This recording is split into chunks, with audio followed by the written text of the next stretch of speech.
to a theater near you. What up YouTube, TK here, and today I'm here to talk to you about a project that I did a little bit of work on, but primarily is the work of a Cosmos 2000. Cosmos and I, you've seen our work before with old dot matrix printers. This is no different. This is a Commodore MPS 1230 with a parallel interface, and we wanted to drive that from a modern PC, which just doesn't really have a parallel port. We like serial here, so we wanted to build a serial to parallel interface to drive the Commodore printer. So faced with this, Cosmos 2000 decided to grab out an Arduino and start putting things together, and we ended up with this beautiful boy known as the PARALLELOSLAM, because it slams data out the parallel port like a boss. It's a versatile project, and it could actually have applications outside old printers.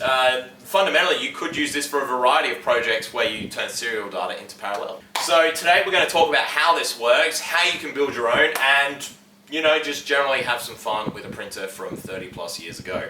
Let's get into it. So this project actually started with looking at some work done by Sentry Gun 53, where basically data was taken from the Arduino's memory directly and just spat out over the parallel port. Cosmos 2000 then built on this, integrating it with serial communication such that serial data coming in was sent out over 8 data pins to the parallel port of a printer.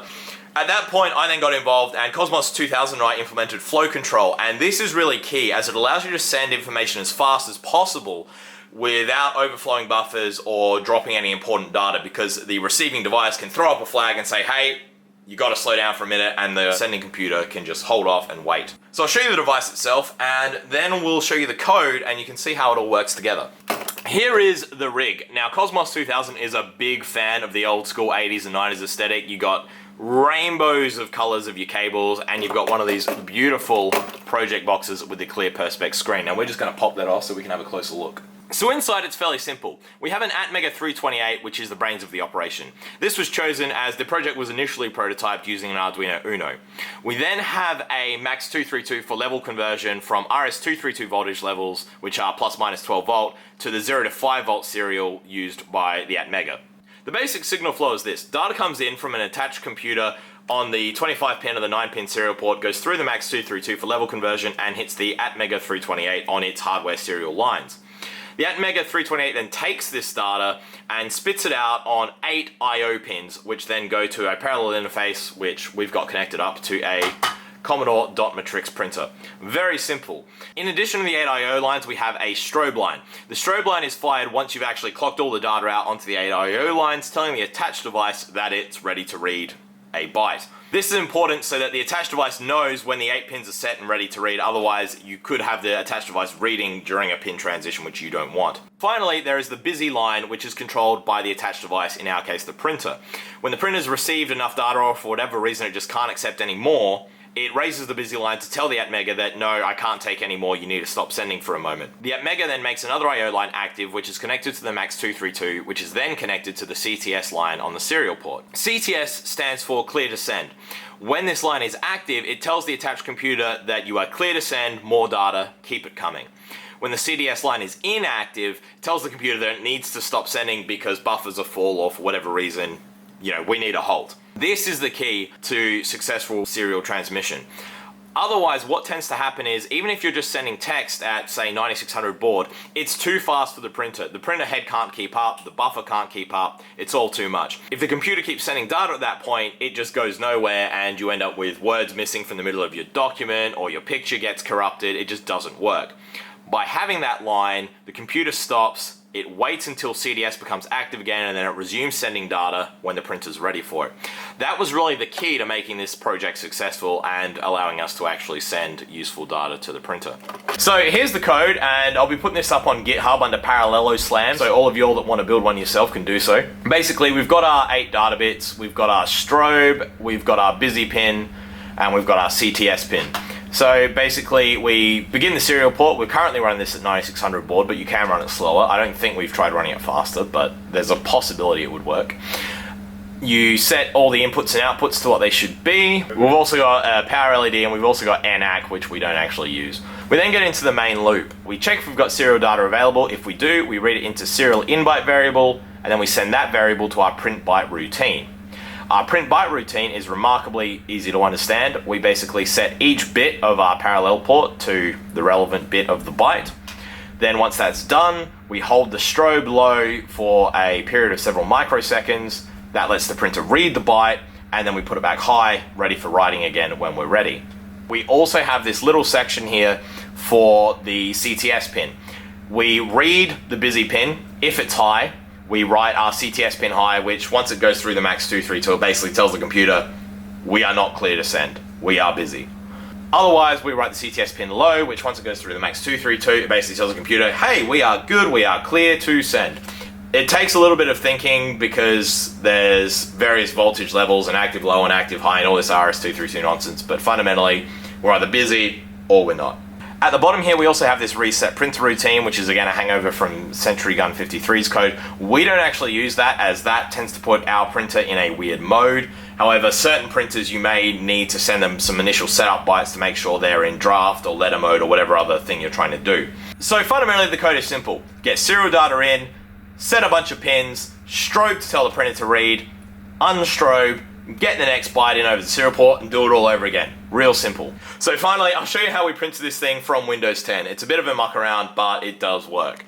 So here's our list of printers in Windows 10. You'll see we've got an FX Series 180 and an LX Series 180. That's because the vast majority of Dotmatrix printers that we've ever played with all have an Epson FX80 emulation mode. However, I don't have this installed like a traditional printer. I'll show you why. What tends to happen in Windows 10 is while we have the FX Series 1 driver, it doesn't let us print to a serial printer. Windows 10 just does not work with serial printers for us. No matter what we try, it will not send a print job out over serial. So instead, here's what we do. We go add a printer or scanner, and it doesn't find anything because we are about 20 years before plug and play. So we go, the printer that I want isn't listed, and then we go add a local printer or network printer with manual settings. We then go use an existing port, and we go file. Now you might say, why don't you go COM1, COM2, you know, the serial port, the hardware serial port, or the USB serial port that you're using.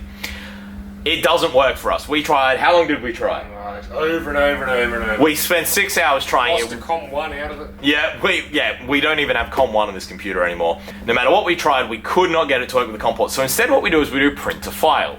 What that does is instead of Windows sending out the data over the serial port live, what it does is it gets all the instructions and all the data that would have sent to the printer over the serial port and instead puts it straight in a file. We then manually take that file and send it out over the serial port ourselves because Windows just can't seem to do it.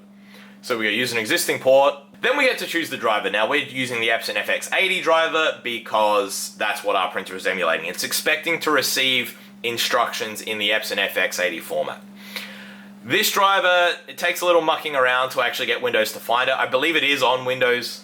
Was it on Windows Update we got it from? Yeah, it did. Yeah. It is on Windows Update. I don't remember how we actually got Windows to show up all these drivers. I think there's a little trick you have to do with Windows Update. I'll link that down in the description how you actually do that. But regardless, you need to get the FX80 driver or whatever printer drive you're using in here, select it, use the driver that is currently installed because it's already here. We go next, and then you go, and I like to just edit this to say file printer. I'm not actually going to install this because I've already done it, but this is how it's done. Then you go to whatever app you have where you want to print something. So we're going to go to XNView because this is really good for printing images. We'll open up our logo. Now I want to print this portrait. You know, I want to make the most of it, so I'm going to rotate it. So, too far. And we have our image there. So I'll then go File and Print. I'll make sure the scaling's good. I might just make that a little bit smaller. The reason I like XNView is it's really good for just printing out an image exactly how you like on a piece of paper. It doesn't mess around. So we got that, nicely scaled. Then we go Print, and then we get the Windows thing here. Now we've got our FX80 printer. Now this is set up to print to file. You can click that with any driver anyway and print to file, but we don't need to because it's already set to print to file. Then we go to Preferences. Now we'll set this up. You can leave it all normal, it may work.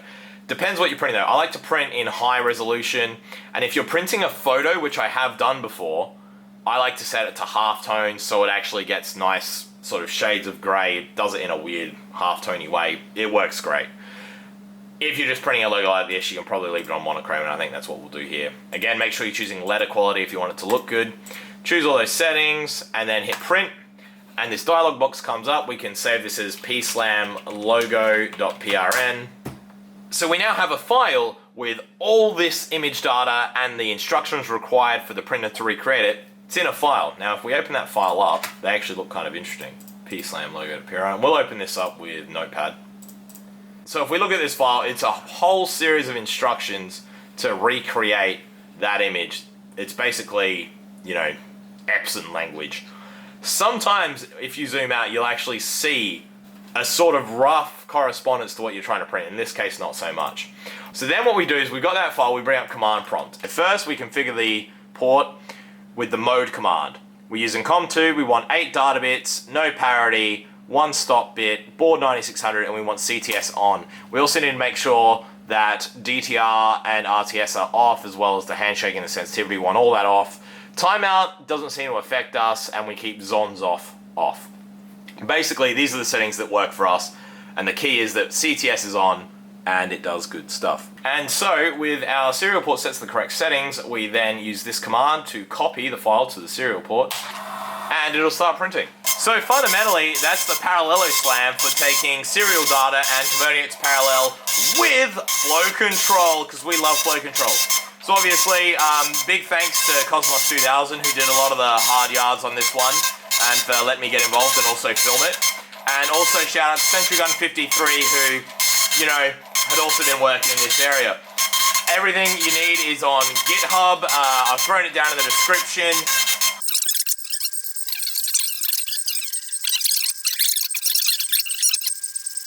Look at that.